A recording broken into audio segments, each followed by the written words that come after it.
కళ్ళల్లో మైకంతో మోహం కమ్మేసి చలిగా గిలిగా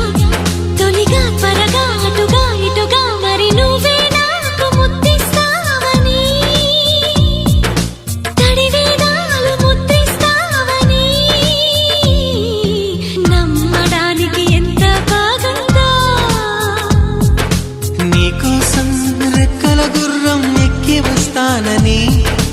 పగడపు దీనికి నిన్నే నేను తీసుకెళ్తానని